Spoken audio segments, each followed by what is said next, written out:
Lawson. Secular humanists are sponsoring Gordon Orians, who will be leading a discussion on the evolution of religious beliefs. Gordon is an evolutionary biologist, a resident, and has spoken to our residents on a number of topics through the years: birds, leaves, religion. He taught at the University of Washington his whole career. I first knew of him when he was a speaker for Unitarians at CBEC Conference Center on Hood Canal many years ago, so it was a thrill to finally meet him here. We treasure him and so admire his wealth of information and experience. Be thinking of how to enter the discussion this evening when it's time. When he acknowledges you, call out your question or statement, and he'll repeat it for us all to hear. We won't be passing a mic. This is being recorded by Carrie Krensky, and will the steering committee of secular humanists still stand and be appreciated? Come on.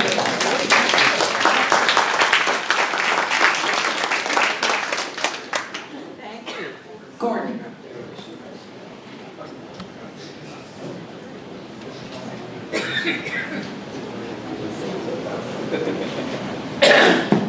Thank you, Joan. The volume okay? Yep. Okay, so I'll have to work on quality, but we'll deal with that later. I've been, as Joan said, an evolutionary biologist my entire career, and I started out working on the major questions that every organism has to deal with in getting along in life: finding a place to live, finding food and not becoming food for somebody else, finding a mate. There's a small set of questions. And I worked on how blackbirds do that. And while I was doing that, it occurred to me that, well, our ancestors had to solve all those same problems. And we knew where our ancestors lived when our brain tripled in size to the modern size. It was one of the most rapid evolutionary changes that we know of. So we know where we lived, and I thought maybe I can use some of the same techniques that I used in studying blackbirds and other birds. I even had a paper on slugs. That maybe I could apply some of this. So I got very much involved in going to Africa, studying savannas, trying to figure out if there's some legacy of our time on the savannah that influences how we look at things today. And that resulted in a number of papers, and it culminated in my book, Snakes, Sunrises, and Shakespeare: How Evolution Shapes Our Loves and Fears, a copy of which is in the library. You can also buy it, of course. I spent a lot of time thinking about human evolution, but this was all in relation to environment. And recently I thought, well, I'm a preacher's kid, so I thought a lot about this when I was younger, that one of the characteristic features of our species is religion. Every known society has it, and it evokes really powerful emotions. We're more likely to be killed by somebody over our religion than anything else. So I thought, this is something, maybe the same sort of ideas and ways of looking at it that I applied to thinking about habitat selection and all that. Maybe that would work for thinking about the evolution of religion. And the question of, as far as we know, only human beings and our recent ancestors have it. So it's a very late arrival in evolutionary time. No other organisms seem to have it. Why only us? Why so late? And why does it evoke such powerful emotions that we seem ready to kill one another over it more than we're ready to kill anybody over anything else? So what I'm going to share with you now is my little personal odyssey in thinking about this. And this is going to be from the point of view of evolutionary biology. No violations of physics and chemistry, no violation of evolutionary rules. So that's what I'm going to try to give you, how somebody like me looks at this. We know that this is a place where fools rush in, where wise men fear to tread. So we may have some, I hope we do in fact have some pretty vigorous discussions after, because I rather suspect the way I look at this is rather different than many of you have accustomed to looking at it. So I'm going to go way back because why is it so late? What are the necessary precursors? What did you have to have in place before anything like this could happen? And then when those were met, how come nobody else got the idea? How come only us? So I will try to answer that. So let's go way back. Over most of the period of life on Earth, organisms had no parental care at all. You just threw your gametes into the water and they met, and it was all chemistry. And nobody knew what their species looked like, nobody knew what their kids looked like, nobody had any idea what they looked like. And in fact, if it weren't for mirrors, I don't know what I would look like. And this is interesting. We think of all the mirror tests that you give organisms, you put it back, and then when you show the mirror, does the chimp go up like this? Well, the chimp can't know what his face looks like. It's got to be something else in the body that the chimp is looking at. But until mirrors, we didn't know what we looked like. I know I didn't look exactly like Joan, but I got some idea, but I didn't know exactly. So for a long time then in evolution, there's no parental care, and that's true still of the vast majority of organisms today. All plants, for example, it's going on, it's all chemistry, but there could be some pretty sophisticated chemistry when pollen lands on the stigma. There's a lot of chemistry going on, and there's a lot of style attached to that stigma, what's going on there. So, and that's still the vast majority of organisms today. That's what happens. So what finally happened that changed it, rather recently, is the evolution of parental care. And parental care does a number of things. It offers all sorts of opportunities to figure out who you are. And it also means that the number of you that have to keep track of is much, much reduced. Because you can produce lots of eggs and sperm, you can only take care of a small number. So investment in parental care means now that we have dramatically reduced reproductive rates. And so that you have a chance to know one another. You can develop individual recognition. And we know this is very powerful. It was first demonstrated with pecking order in chickens. There were a bunch of chickens that have a pecking order, and the one on top can pick everybody and nobody can pick it, and the one on the bottom is pecked by everybody and can't pick everybody. Well, to establish a pecking order, they have to know who everybody is. They have to have individual identity, and we have abundant evidence now from all sorts of stuff, how much individual recognition and identity there is. So this is a widespread thing, and this is made possible primarily by the evolution of parental care, when the number you have to keep track of is rather small. One exciting example, a difference from this, is the evolution of parental care, elaborate parental care, wasp bees and their relatives. But there the number is so huge that you can't possibly keep track of individuals. And the only recognition that bees and wasps has, are you a member of the hive or are you not? And it's chemistry, and if you get there for the wrong kind, you get attacked and killed. So they don't recognize one another, but it would be impossible to task with all of those. But basically then, we have parental care, and that then reduces, and the irony is, of course, what evolution has been was slowing reproductive rates. It's much, much slower, and we're the slowest the world has known, and that doesn't keep us from sort of getting so abundant we're going to trash the place, but it means that what the advantage of parental care is that the offspring that are produced are put into life with much better chances of survival, because it's got a lot of investment in both energy with training and what it has learned. So you enter the world knowing quite a bit. And that's one of the things that parental care does.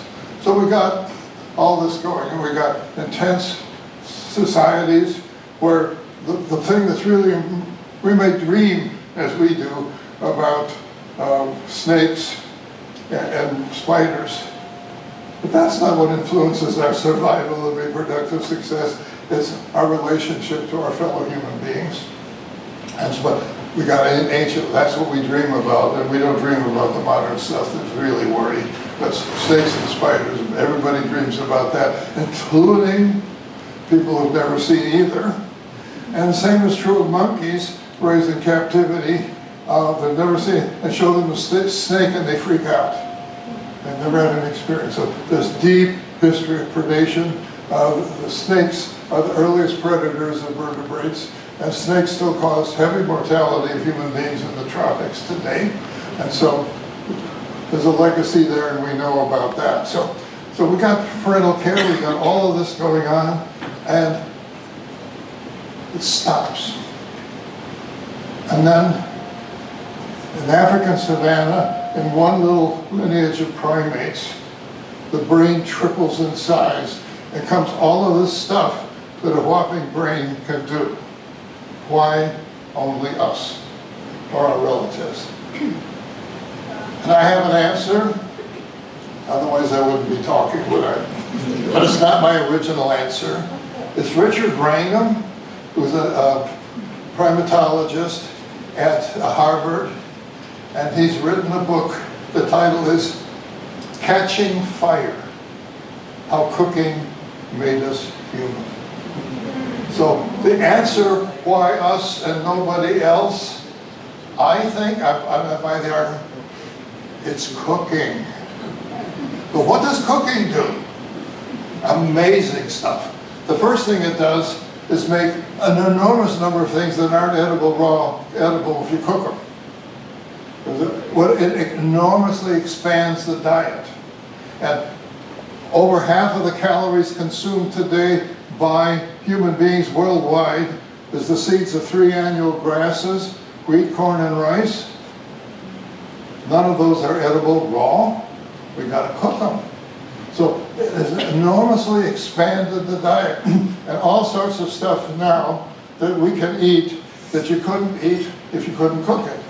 And it's also ended up dramatically changing our entire physiology and anatomy. The other apes, if you look at, you see all these pictures of apes and chimps and stuff, and it looks, sort of reminds you of us. Take a look at the body. We're really, really different, enormously different. And what's happened as a result of cooking, we don't have to crack and all this stuff. And what we're doing is outsourcing digestion to the fire. Okay, you sit down to eat, and most of the work of digestion has already been done for you. And we kicked it out to the fire. And so that means that we get an enormous amount, and we don't have to work so hard digesting. Chimps, according to Richard Wrangham, spend up to 6 hours a day chewing. And if you want to really get a good idea, go to some sort of market, or not with these fat chickens that have never taken a step in their life, but a real Creole chicken. Buy it and try eating it raw. I ask you to try it, but I don't really invite you to try it because it's horrible. The chimps spend 6 hours a day chewing, got these huge jaws. We don't have to. What used to be the idea, it's a great hot, tough nut to crack. We don't have to crack them anymore. So what cooking does is outsourcing digestion to the fire, and that means we have the capacity to support a huge brain. And brains are super expensive. This 3-pound thing up there takes about a quarter of my daily metabolism. Brains just suck energy. They're really hard. The only reason we can support this incredibly intensive 3-pound thing is that we cook our food. So this, I think, is very fundamental, and it's a surprising thing that how come only us? We're the first ones to figure out how to tame a fire and cook something. And we probably figured out we were in the African savanna and the fires, and you go along around the edge and all sorts of stuff is partly killed. All sorts of birds and mammals do that.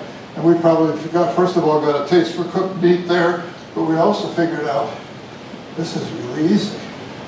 We got a lot of work done for us. So I think the first precursor in the search for why us and only us, is we're the only animal that invented cooking. And it's a wonderful thing when we make a real deal out of it, but it's really, really important, okay? So, we got that. So that gets us to, I think, where an answer, why us and only us. But what did we do with this big brain? What was it all for? The fundamental thing for it is probably we became excellent players in the great poker game of life. Excellent players in the great poker game of life. Because that's, even though we may dream of spiders and snakes, what determines our success is how we get along with our fellow members in our societies and our relationship and everything like that. So that's one of the biggest, that's probably the biggest thing and the biggest advantage of having the big brain. We got better at playing in the poker game of life. But something else came along with it too. And that is a big brain that can start asking all sorts of other questions. What's the meaning of life? Where do we come from? What does it mean? And what happens when we die and all that sort of stuff. And big brains allow you to do that. And probably it's a function of, it's a byproduct of what this big brain is all about. So then we start asking all these questions that nobody else, as far as we know in the living world, asks about. And this is rather interesting. One of something that is really important that I want to mention at this point is what we would call the intentional stance. What I mean by that is that when we're dealing with entities, other people or other organisms, we assume that they are entities that have intentions. And everybody does this, and we know the history of human beings. We know that for the longest time, volcanoes and everything had intentions. And the thing that's important about that fact, it gives you a number of things. One, if I'm going hunting and I want to go hunt rabbits, and if I ask, if I were a rabbit, where would I hide to escape from predators? That probably makes me a better hunter of rabbits. And it doesn't depend on whether the rabbit had any such ideas at all or thoughts. Because the rabbit would have been molded by natural selection to seek places where it's harder for the predators to find. So I would probably be a better predator of rabbits if I assume that the rabbit has intention. But I can also assume that everything else has intentions. And that's what we know historically and with studies of comparative anthropology, that every society did. And you assume, and assuming that there's intention out there has an important component to it. If there's a thing with intention, an entity out there, you've got a chance to cut deals.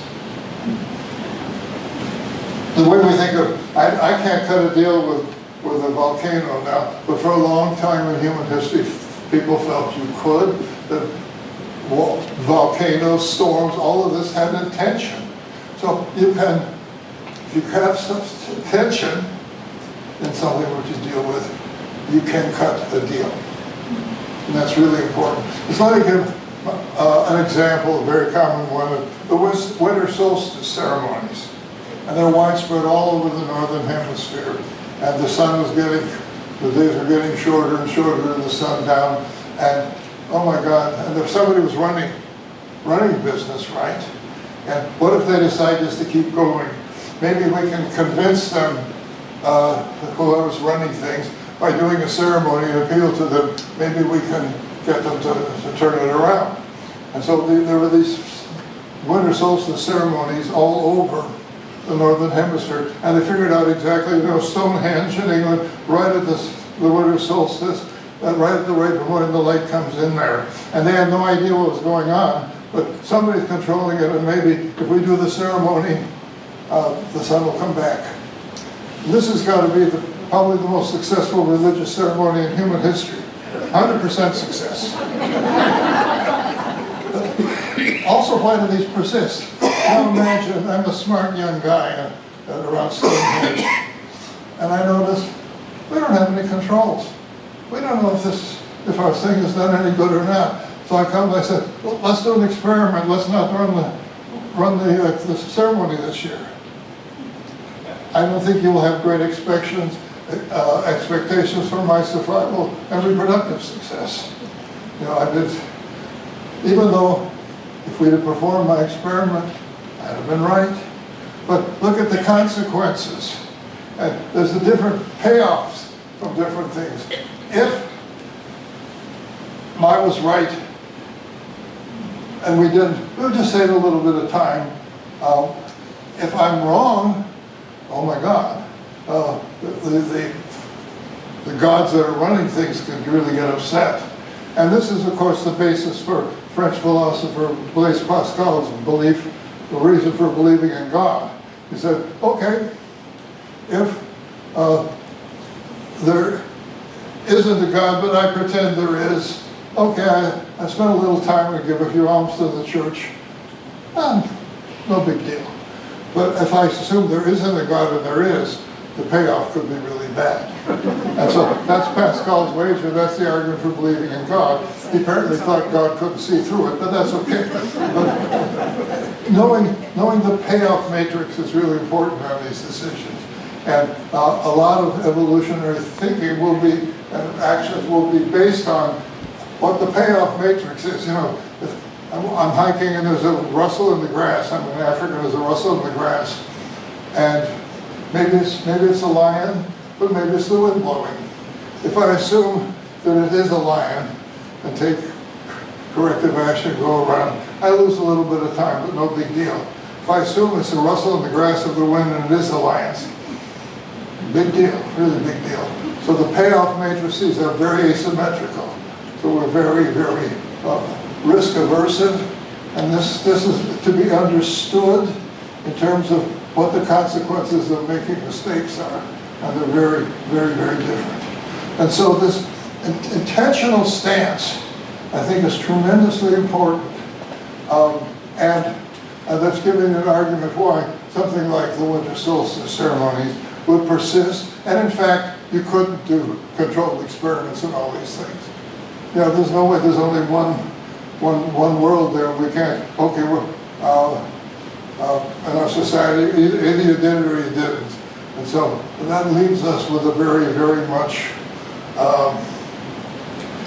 thing that persists, and better be safe than sorry in a lot of these things. So the permanence of these belief systems is probably really very deep, and it's hard to get rid of them, and they're going to persist. Even, the winter solstice ceremonies went on for centuries and centuries and centuries, and we actually have in our own society the legacy of it. It is almost certainly no accident that the story of Jesus takes place at the winter solstice. These are important things. So we've got a feeling that the entities out there have consciousness, that there's something, there's somebody in charge, and we can deal with them. And the stunning thing about Darwin, he didn't convince people about evolution. Everybody, all the scientists were long ago convinced about it. Darwin says there's all this design out there, and everybody thought there has to be a designer. And when Darwin said, I can give you adaptation and design without a designer. That's the dangerous world-shattering idea of Darwin. And not that he convinced anybody of evolution, or he said, here's how it could happen with nobody in charge. And that's why Daniel Dennett, the philosopher, calls this Darwin's dangerous idea, because it really upsets thinking of, there's design out there, adaptations, there's got to be a designer. And Darwin says, no, here's how I can give you design without a designer. And that's really, that upsets all the causality in Western thinking. That's the essence of Darwinism. Not that he convinced anybody of evolution. And as a matter of fact, the origin of species by means of natural selection doesn't deal with the origin of species, and there's no example of natural selection in it, because Darwin didn't have any. He used artificial selection, and he was a pigeon breeder, and the first big chapter in the origin is what breeders have done with artificial selection.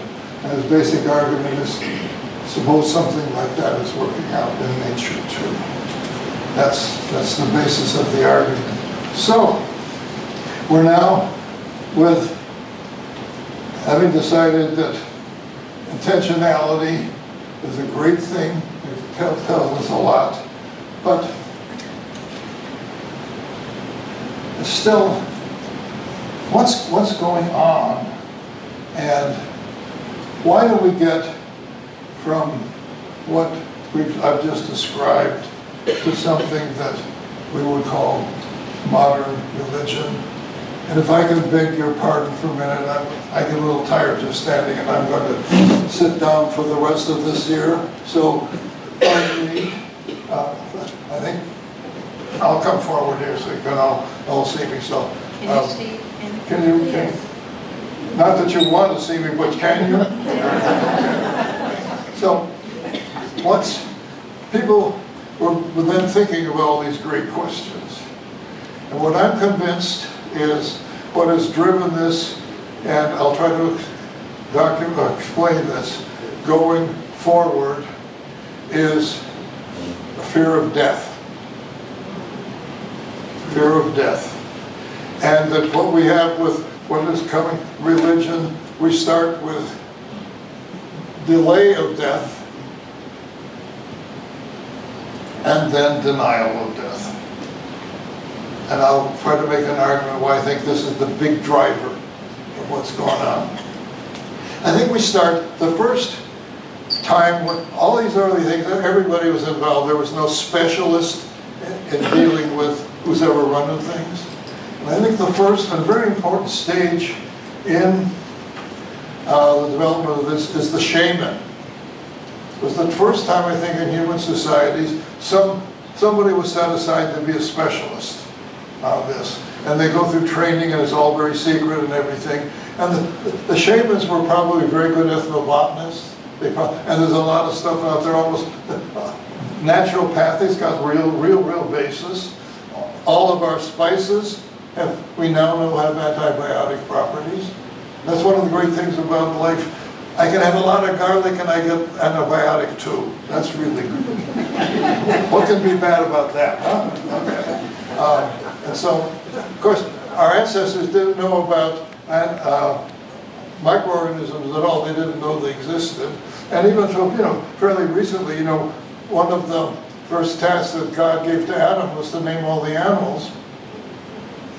And they thought Adam could knock this off in an afternoon. Well, they had no idea.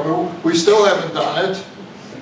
We're still working on it and having one hell of a time trying to figure out how many there are. And we're discovering new stuff because we've got new techniques in the morning. So they didn't know very much. And our ancestors then, if we ask how this is going, what could they have known? What did they know? If we're trying to answer or get answers to how this thing develops, it's easy to forget that they didn't know very much. But most of what we know about the world and how it works has been discovered in the last 150 years. Really. They didn't know how old the world was. Had no idea about age. And we didn't figure that out till 1900, when radioactivity was discovered, and you had a way of aging something. Geologists looked at the Grand Canyon and say, there's a lot of time there, isn't there? But they had no idea how much. And the rocks didn't tell them anything. And they based everything on the animal fossils in the rocks, because it's called Mesozoic, Cenozoic, Paleozoic, Zoic, named after the animal fossils. But they didn't know any idea what the time was. Darwin took Lyell's book with him, and Charles Lyell, the leading geologist of the time, said, you got some time. Because there was Bishop Ussher, a brilliant Irish bishop, I think decided to calculate how old the world was. And he did all the begats in Genesis. Begat. And he came up with the world was created 4004 BC, and he did the date. Now, this may look silly. I think he was a genius. I really think he was, because everybody thought this was an accurate description of how it had happened. And okay, I can use this information, I can come up with a number. And we now know that it's wrong, but I think he was pretty clever. I really salute him, because he was using a source that everybody thought was a reliable source of how it had actually happened. And even Lord Kelvin, one of the famous physicists at the time, trying to estimate the age of the Earth with how long it had taken to cool down. And he had various estimates, well, way too young. He didn't know about radioactivity. And the radioactive heat of Earth slows everything down. And that means that we've taken a lot longer to cool off because of internal radioactivity.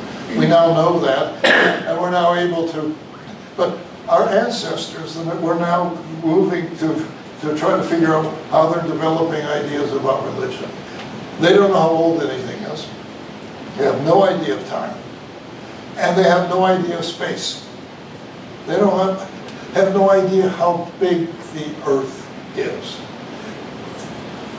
If they know the Egyptian literature, which of course they didn't, an Egyptian physicist figured it out long before, but they had no way of communicating what it was. And the Egyptian archives wasn't where these other religions were developed. And so they had no idea. And they hardly knew what was happening even a little distance away. One of the most stunning examples to me is in New Guinea, where there's one of the areas of black domestication and the development of agriculture is in the Guinea Highlands.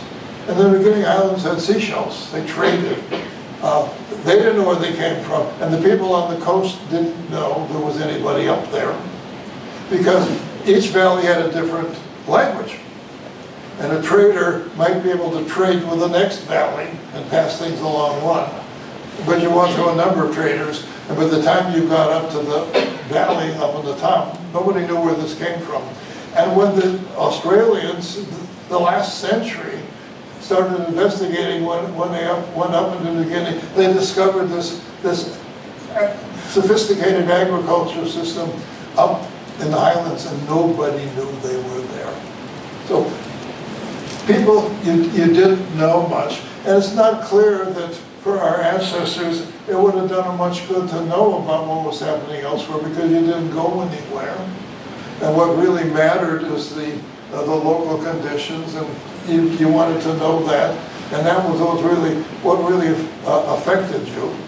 But, so they were operating on very limited notion about space, very limited notion about time, no knowledge of microorganisms or anything like that. This is not their fault, nobody knew this, and so much of what we know now, we've learned in the last 150 years. But when thinking about the development of this, it's very important not to assume they knew a lot that they didn't know. Well, they couldn't have known. I mean, they were smart, but they didn't know these things. So you start saying,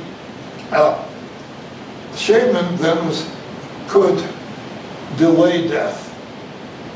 and Shaman were probably very good and done very stuff. And this is the first step, you would delay death.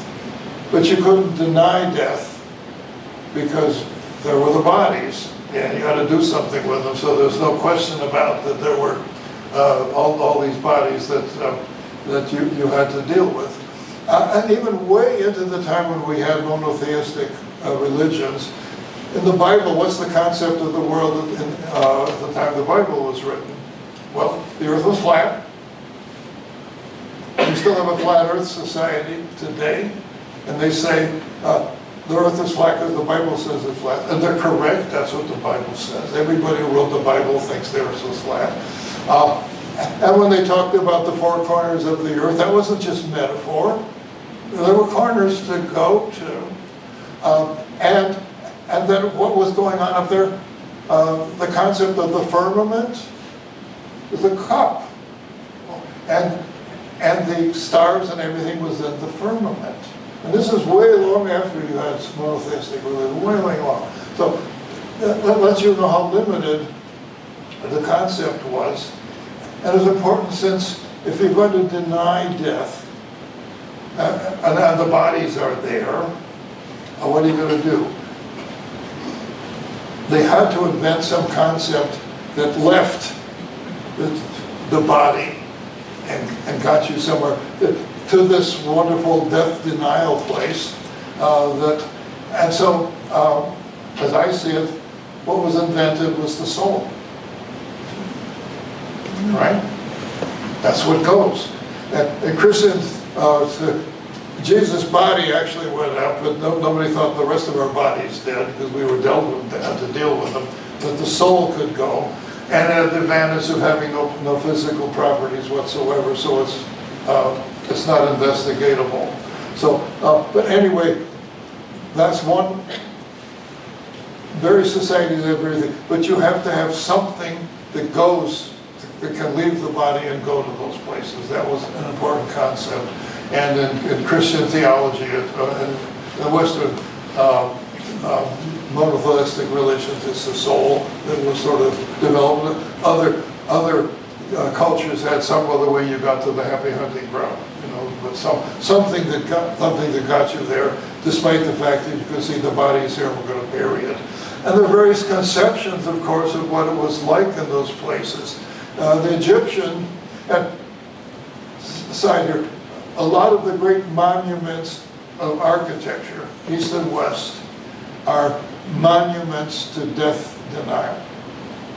Monuments to death denial. Look, the biggest, of course, are the pyramids. Those are monuments to death denial because that's where the leader's going to go. And the Egyptian idea of what the promised land was not quite so good because you had to take a lot with you. They were loaded up with stuff that you had to take, but it wasn't going to provide it all, which is why the pyramids were so ripe for looting, because everybody knew there was a lot of stuff there.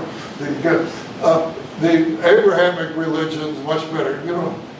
It's all up there, all taken care of. You don't have to take anything, and that's a lot nicer. And if you forget, nothing. Oh, I forgot. Well, you don't have to forget anything because everything is to be taken care of. So that moving to, and I think the fear of death, as I mentioned, I think is enormous. What's driving so much, because what the biggest thing that some intermediary can offer you is, I'm going to give you eternal life, and it's through me you're going to get it. And so the pyramid, the great cathedrals of Europe are monuments to death denial. They're gorgeous. I mean, they're incredibly beautiful. When I was a Midwestern kid from Wisconsin, and I went to England, and I walked into Canterbury Cathedral and about died. I had no idea that a building could do that to you. But this is the place where you're going to, through which you get the transition to the place where you're never going to die. And the search for the fountain of youth and everything. Then death is awful. And people will do everything to try to avoid it. And so I think what's driving this, and then what you end up getting a religious hierarchy is that, okay, you got to get up there, but it may not be so easy, you may need help. And here are the people that are going to give you the help. And so you get these intermediaries, and they get better and better over time of convincing you that you're going to need a lot of help. The Catholic Church has been ingenious inventing purgatory and all this sort of the divine count. There's nothing like that in the Bible. That's all invented by the Catholic Church. And it makes it, these are the, only with the help of these people are you going to make it. And so you build, and so you end up with a religious hierarchy which is supported by the notion that yes, there's the possibility of avoiding death, but you're going to need a lot of help. And we're the ones that can do it. And of course we still see this in politics today at a different level. There's a swamp in Washington, D.C., and only I can fix it. Sound familiar, doesn't it? Right? So, and this is, you know, one of the problems with why do people follow these leaders? Well, the consequences, it looks like they're pretty tough. And I'm going to lose my chance for eternal life if I don't do this. So the consequences, again, of not going along are really severe. If what's on offer is eternal life, denial of death. So I think this fundamentally is what, and with the, and at first it was probably very local, even with the Abrahamic religion, you've got to go to Mecca as one place, okay? This is where it does, and it's Jerusalem as one place. So these get very tight, and so, and I think it developed at times when there was no great concept of big space, and so it was all very local. And it was only then with the invention of the printing press, and you get ability to send it all over everybody, that you could then get the development of big centralized religious structures where you can get the information out to everybody. I think for a very, very long time, until the printing press, again, the monks sat and they're translating Aristotle, but nobody else knew about it. It took all life to do it. It was sitting in archives and nobody knew about it. In order for this to become general and to have a basic religion, you had to have the printing press. Ironically, that's what it also took to have science. And so, this is, you have the ability to record. I never met Darwin. He's had an enormous influence on my life. I've read everything he wrote, you know, stuff, and whatever people said about him, but I don't have to have met him. He's recorded for me, and I can read as much or as little as I want, and that's true of everything. So that the printing press, I think, is absolutely fundamental, both to the development of highly organized, centralized, monotheistic religion and the rise of science. And ironically, it's that probably for the first time in history then really brought the two into deep conflict, because both were offering big explanations of things and enabled by the same thing. So probably about time that I quit and open it up for irate questions. But so what I'm trying to say is that, and please, I understand that there's likely to be a very different view of the evolution of religion than you've ever thought of before. And I expect a lot of you are going to like it, and I want you to tell me, because this is an exploration of mine. This is the first time I've done this. I've tried this. But I've tried to give you the basis. Why did it take so long? Does a lot have to happen? Why only us? Cooking. Surprises, I think, that who would have thought cooking was the key thing? I really think it is. And our whole anatomy, everything that is changed by cooking, and then the development of the intentional stance, assuming that there's intentionality out there, that gives you a tremendous way to do things. So I've tried to paint a picture how I, as an evolutionary biologist, look at how did this remarkable thing happen? Why did it take so long? And why only us. Thank you.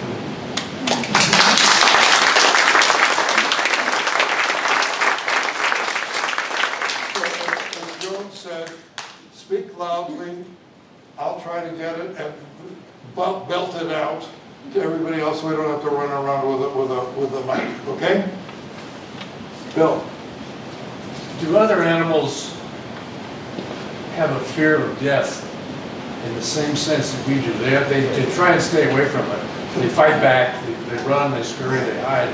The question is, do other animals have a fear of death the way we do? And the answer is, we kind of don't know and have no way of knowing what they're actually feeling.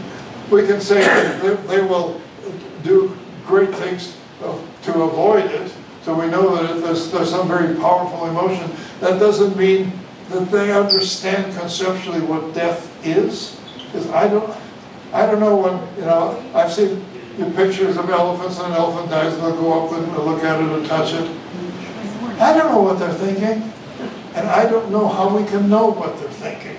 It's just inaccessible to us, and we can tell that something's going on, but I don't know if an elephant has any idea what death is like you and I understand, and I don't know if any other organism does, and I don't know how we can figure it out.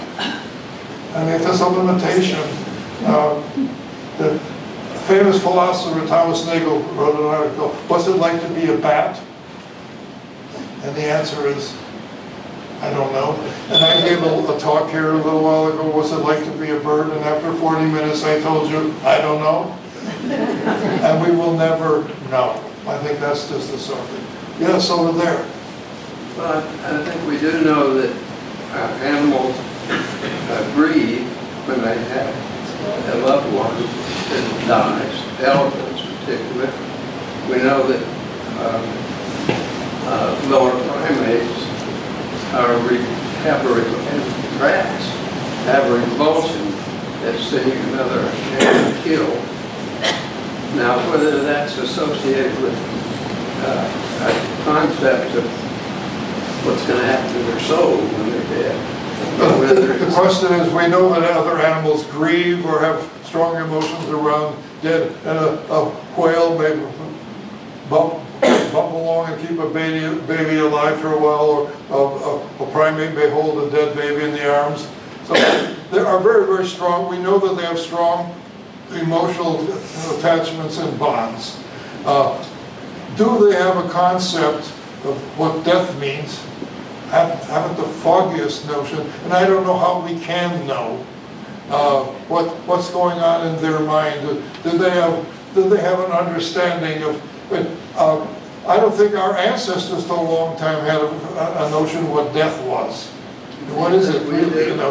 The problem is we are very limited in what we can actually know about what's going on in the minds of other animals, and we like to pretend we know.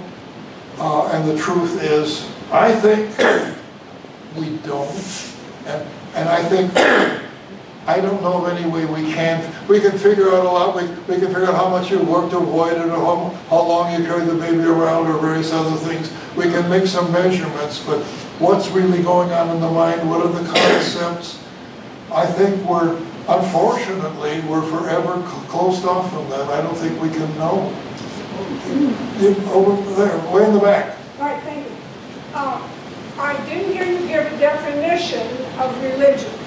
So I would like to hear your definition of religion, and going along with that, when I grew up in school, we learned the hierarchy of religions. Like there were primitive religions, and there were polytheistic religions, and then the ultimate was the monotheistic religions.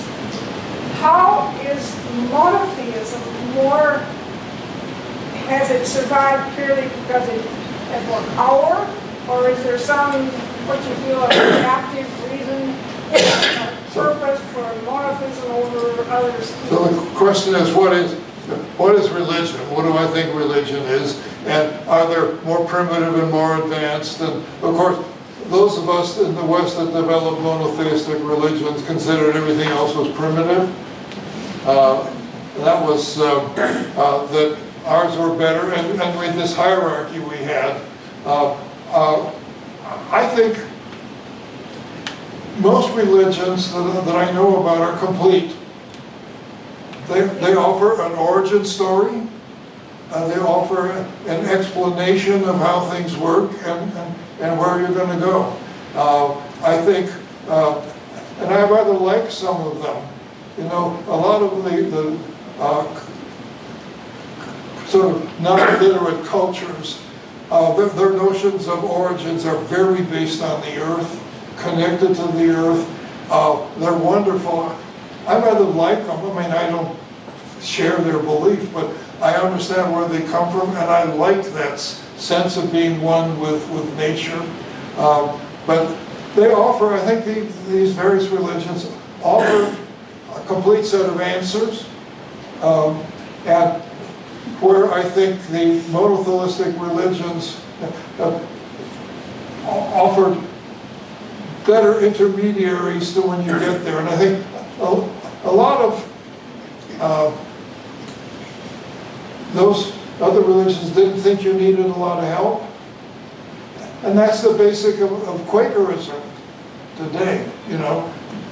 You can do this correctly. You don't have to have somebody getting along with you. You can, and you have these non-pastoral Quaker meetings. You just together, and somebody, when they're motivated, says something.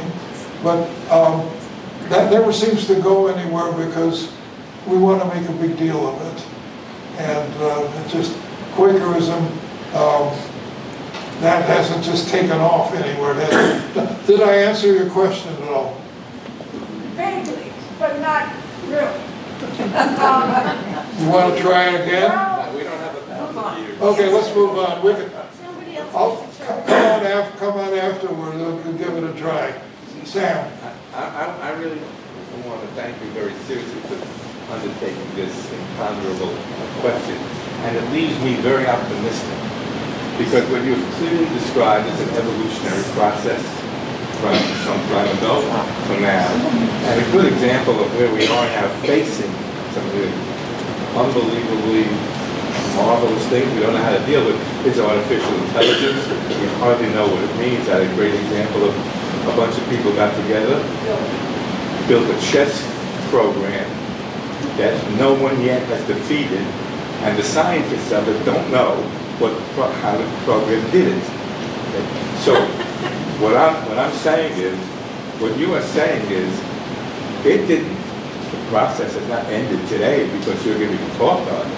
The process is going to go on, and it's going to go on, and many of the people in this room have already gone on, so they do not need religion. That's what the basis of the organization of this meeting believes in, and it looks like it works. So the future will be less complicated by religion than... What Sam has done is to thank me, which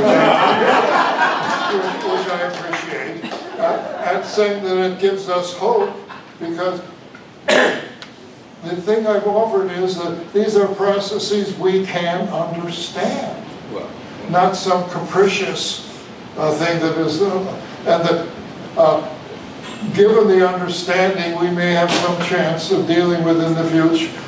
And Sam pointed out that probably many people in this audience and elsewhere have moved on beyond the need for religion and dealing with it in whatever way they want. So that I too think what I've offered is something hopeful, because I said all of this is based on something we can understand. There's not some capricious intervention that we don't know what's going to happen. This is, we may be limited in how much we can understand, but if we have the capacity or ability maybe to understand. So thank you, Sam. I just have one caveat, because what I do not understand is, will the process ever distinguish itself? Well, Will the process ever distinguish between Putin and Trump and Jesus and Abraham? will this end wherever we're going? We don't know. There's quite possibility that we've And the threat of artificial intelligence is that we've created something we may not be able to control and we don't know. So there's a lot of uncertainty. But we're going to live it. We're running the experiment, aren't we? Yes. Another question over there. Just a comment, I think that a lot of what we call religion is based on the idea that ultimately we belong in a relational universe. So the idea is that a lot of religion is based on the idea we live in a relational universe. And that is, I think, basically what I said. There's rationality out there, there's intentionality, there's things that you can relate to. And I think a whole bunch of the development of ideas is, and I tried to emphasize this, that there's intentionality out there. That means that there's something you can understand, and as I indicated, you can develop a relationship and establish better control over what's going on. And if there's, my view of volcanoes, there's not a damn thing I can do, and they're going to come up, and then the next one in the cascade is going to blow up, and there's nothing I can do to appease them and convince them not to come up. So I've given up control over a lot of stuff. With this sense, because and people thought you could control and you could get who was ever in charge to change these things. And one of the things that is the sort of the bad news of the kind of view that I've offered is that, well, you don't really have control, do you? Another question way back there. It seems to me that the two rather distinct kinds of religions, one in which there's a lot of asceticism and purity, there's no sex, there's no romance.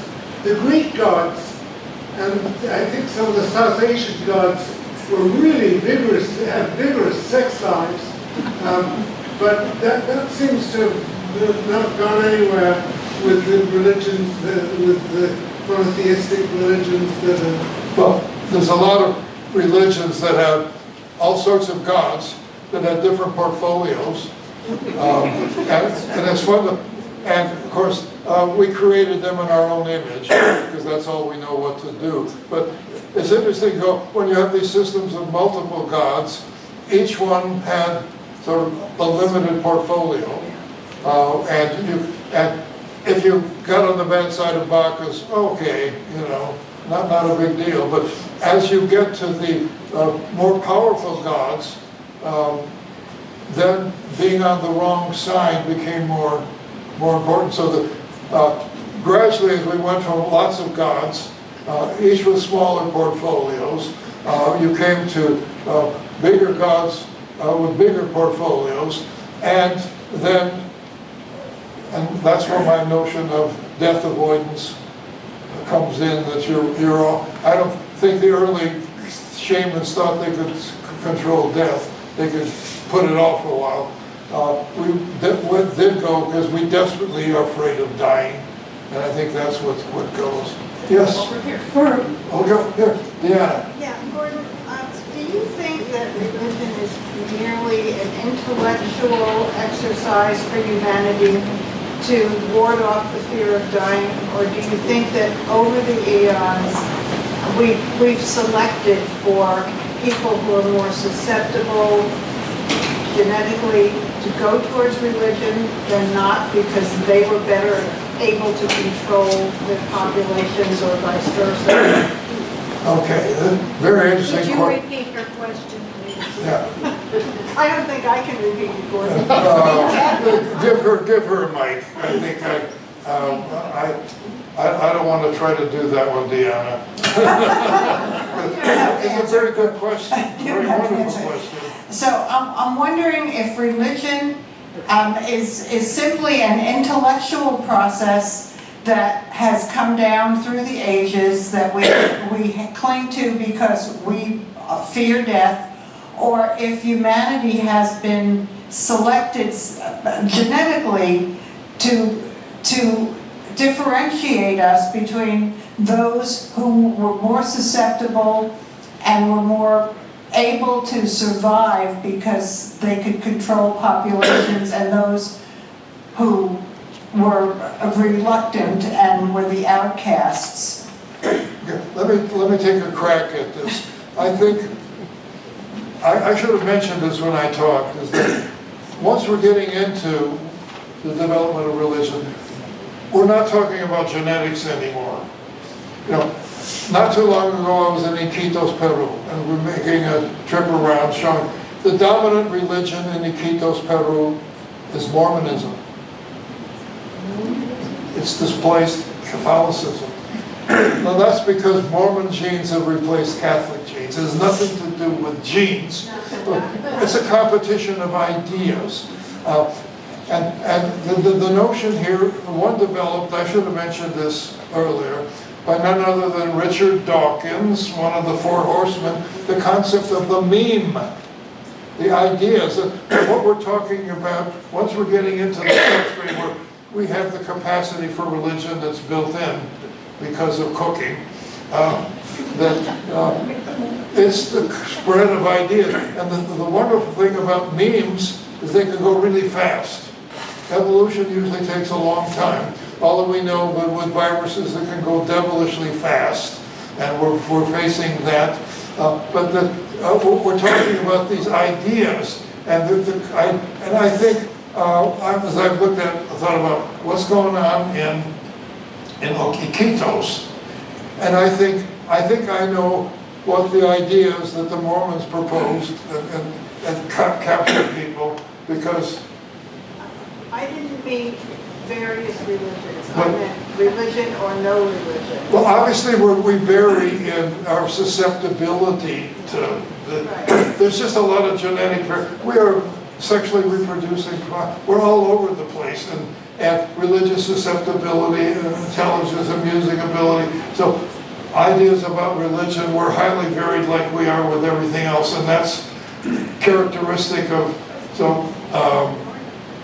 any sexually reproducing organism, and that's what sex is all about, creating variability, and it's magnificent at it. So we're just not a uniform thing, and some people just get incredibly moved by a religious idea, and some people don't, and I think that's all available in who we are, and I think, that's wonderful. We're all really different. And my three kids, I'm pretty sure they got the same dad, but really they're different. The Chinese proverb, it's a wise man who knows his own son. Andy. I thought it was very interesting that you appreciated Bishop Usher as much as you did. That you thought he really did a good job working with the evidence that was available to him at the time. I think that same thing can be said about almost any period in human history. That there have been at that time people who have done the best they could with the data that were available. I think right now astronomy is upending physics, because with new data we're discovering things we never thought were true. And they're having to, some people would say, revisit physics. I'm wondering if the same thing is true of evolution. Okay. That is to say, if there are facts still to be discovered, after which, that is to say, we have a religion of evolution, not just an evolution of religion. Facts still to be discovered that may upend that theory as thoroughly. So what Andy said, first of all, he liked that I appreciated Bishop Usher. I think was really a very clever man. And he pointed out that during history what we had is a lot of clever people who took what we know and tried to make sense of it and moving on forward. And that's still going on today. And where's that going to take us? And he pointed out that what's going on in astronomy now has really a jolt in physics. And we're seeing, when we're talking about light years, I don't know what a light year is. I don't know what a million years. I taught biology, and I will talk about a million years. I don't know what a million years is. I haven't a clue. But So we move on and we're developing, and who knows what new science is going to develop that is going to upend what we now think. I mean, that the universe is expanding and we can figure out that it's expanding. That's amazing. And who knows what's coming up? We've not stopped inventing things. If we have a chance to keep going on without blowing ourselves up, who knows? More questions. Over here. It's been observed that the countries where people are on international measures happiest, they have the greatest safety net, are also the least religious. And I wonder if it's not only fear of death that drives religion, but just sort of general fear, and whether, as those societies that are most successful in supporting people are also, if it's a coincidence, they're also the least religious. But what Connie pointing out that a lot of the societies that are most successful have good safety nets, and these are ones that are not religious, that they're not assuming you're going to go somewhere, but it's to make the most of what you have now that is in those societies. And the societies with the most interesting safety nets are the least religious. That's a strong correlation now. This is something that really fascinates me. The people that think that when you die you're going to go up and live on the right-hand side of God are the ones that are most adamant in prolonging death. Keeping vegetables alive, doing all of this stuff. And I look at it and say, if that's where you think you're going, why wait? I mean, I'm serious about that. You got this vegetable and it's still alive, but we don't want. And God will decide at the right time. Well, you've already preempted God in keeping him alive already. But why wait? So I just find this very, very puzzling that the people like myself that don't believe you're going anywhere seem more relaxed about death than the people that think you've got a great future ahead. And I've never been able to quite figure this one out. So thank you, Connie. Yes. You talk about the fear of death, yet religion, especially in Europe, has been responsible for many violent deaths over the centuries caused by religion. So religion has failed in that respect. So is there anything that can replace that?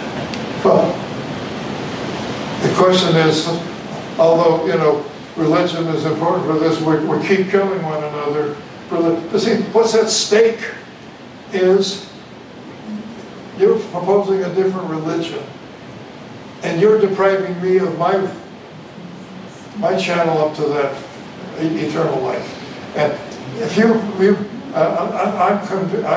I'm convinced that my religion is the one that's going to get me up there, and you're proposing another one, and you're challenging my route to eternal life. And I think that's why you're more likely. That's at least my guess. Is why you're more likely to be killed for religious reasons than any other. Blasphemy. Okay, you got a different God. And if your God is right, it's going to stop my God, and we got to get rid of your God. Because we're talking about who's got the hottest line to death avoidance. And religions will all say, they'll kill, but yet so, they kill. But as I said, there are plenty of places in the world. If I had given this talk, I'd be lucky to leave the room alive. It's true. It's really true. I feel comfortable. My life is not in danger. Just wait to find out. But that's why I think it's so powerful. We're talking about death denial. That's the biggest thing you can have. So it's a big deal. It really is. I see I'm seeing no more hands up, so I will take the opportunity to thank you for your attention and formally close it. But Way over there. I will be happy to, well, I'm happy to keep going, you know, but I mean, I know this is, it's 20 to 9 and, One more. what, where is it? No, I was just going to say that not being burdened by a lifetime of data collection, I have a theory of everything. And I'd be interested in what you thought about that. I think people think about things. And among the things that people think about are the sun, the moon, why things grow. And I think that's where science comes from. If you look at the history of science, it goes back about 4,000 years. And I think the genesis of it is these thoughts about how things work. But then there are also terrible things that happen, catastrophes. Why do those things happen? And there was a period of about 1,200 years when there was tremendous contention between religion and magic. And there were magicians who had all kinds of explanations for why bad things happen. And then another component is the emphasis of religions, including things that Jesus said. And my father would have apoplexy if he heard me giving a lecture about what Jesus said. But he was concerned with the hereafter, but he was also concerned with the present, being our neighbor's keepers. And I just wondered, is that too simplified a way of looking at things? Well, I'll try to summarize what, thank you, Erwin.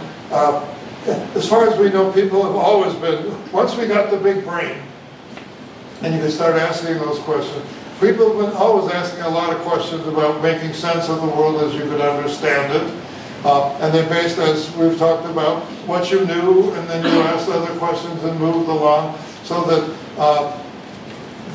that's sort of the origin of science. But science couldn't really get going as a thing until you had the printing press. I think that really, you had little pockets, but somebody knew something and nobody else could find it out because you had no way of communicating. And the same thing, religions were probably also very, very local. You did this and you communicated with people in this valley, you had ideas. In the next valley, they were probably thinking different stuff because they just had no way to. So I think what we've got, these sort of questions have been asked ever since we got the big brain. I think, which enables you to ask those questions. As far as we know, no other organism asks any questions like that. And it takes huge computing power apparently to do it. But we keep doing, but I think knowledge was so local because you couldn't spread it. And I think the printing press, I think, is the greatest invention in human history. It made so much possible that that's why I can talk about Darwin. Never met the guy. So, thank you all. It's 8:45.